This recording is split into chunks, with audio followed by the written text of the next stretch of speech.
जब से इस सृष्टि की रचना हुई तब से अनगिनत प्राणियों ने भगवान को पाने की लालसा रखी है। वो हर कण कण में भगवान को ढूंढते हैं, मंदिरों में, मूर्तियों में और मंदिरों से मिलने वाले प्रसाद में। हर बार भगवान और उनके आशीर्वाद की लालसा रखते हैं, लेकिन जब उस पवित्र प्रसाद में मिलावट कर उसे अपवित्र बना दिया जाए तो उन करोड़ों लोगों की आस्था को ठेस पहुंचती है।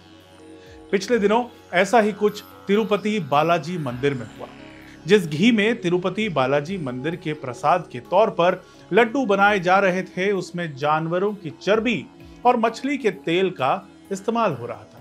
फिर जब ये खबर बाहर आई तो करोड़ों लोगों की आस्था को ठेस पहुंची। ऐसे वक्त में भक्त उस पवित्र लड्डुओं के बारे में सोच रहे थे जिनको बनाने की विधि खुद भगवान बालाजी ने बताई थी और मां लक्ष्मी ने खुद उन्हें तैयार किया था।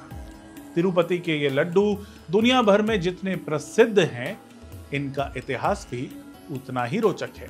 अलग अलग कहानियां हैं और कुछ कहानियां आज हम आपको यहां बता रहे हैं। नमस्कार, मेरा नाम सुशांत मोहन और आप देख रहे हैं India.com पर धर्म यात्रा।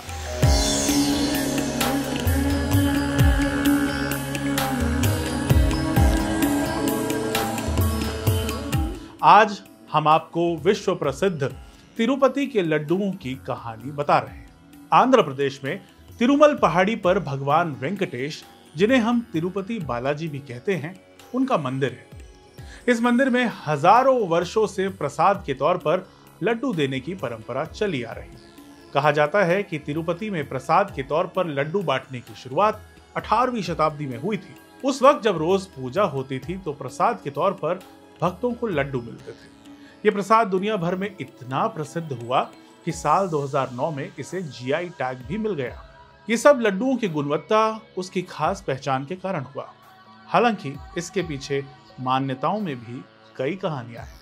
तिरुपति के लड्डुओं से जुड़ी पहली कहानी देवी लक्ष्मी से जुड़ी है।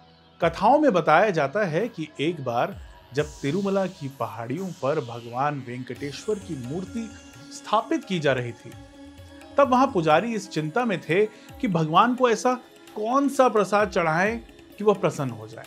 तभी वहां एक बूढ़ी महिला पहुंची जो अपने साथ कुछ लड्डू बनाकर लाई थी।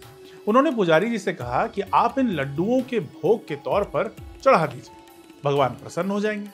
उसके बाद पुजारियों ने लड्डुओं का भोग लगाया और खुद भी प्रसाद के तौर पर उसे ग्रहण किया। ये लड्डू बेहद स्वादिष्ट थे। पुजारियों ने उसके बाद लड्डुओं के बारे में बूढ़ी मां से पूछने की कोशिश की, लेकिन वो वहां से जा चुकी थी। तब से ये मान्यता चली आ रही है कि वो बूढ़ी मां कोई और नहीं बल्कि देवी लक्ष्मी थी, जो भगवान के लिए खुद अपने हाथों से लड्डू बनाकर लाई थी। तिरुपति के लड्डुओं को लेकर एक मान्यता और है। माना जाता है कि एक बार भगवान बालाजी और देवी लक्ष्मी के बीच विवाद हो गया। विवाद इस बात का था कि किसे अधिक भोग लगाया जाता है और किसे कम। इस विवाद को सुलझाने के लिए दोनों ने एक भक्त की परीक्षा ली। पहले वो अपने एक धनी भक्त के घर में गए, जिसने विभिन्न पकवानों को बनाकर उन्हें भोग लगाया, लेकिन लक्ष्मी मां को तृप्ति नहीं हुई। फिर उन्होंने एक और भक्त चुना जो सच्चा था लेकिन धनी नहीं था। जब वे भक्त के घर पहुंचे तो भक्त ने घर में बचे हुए आटे, कुछ फल और मेवे को मिलाकर लड्डू बनाकर दोनों को खिला दिया। ये लड्डू भगवान बालाजी को इतने पसंद आए कि वो विवाद भूल गए और उन्होंने हमेशा के लिए ऐसे ही लड्डुओं का भोग लगाने की आज्ञा दे डाली। तो ये वो कहानियां हैं जो तिरुपति बालाजी के लड्डुओं से जुड़ी हुई है। हजारों वर्षों से बन रहे इन लड्डुओं पर अब सवाल उठाए हैं।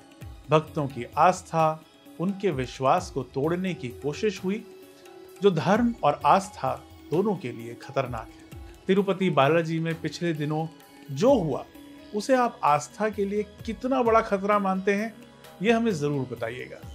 आज के लिए धर्म यात्रा में इतना ही। फिर मुलाकात होगी। नमस्कार। क्योंकि यात्रा का न आदि न अंत, यात्रा होती है अनंत।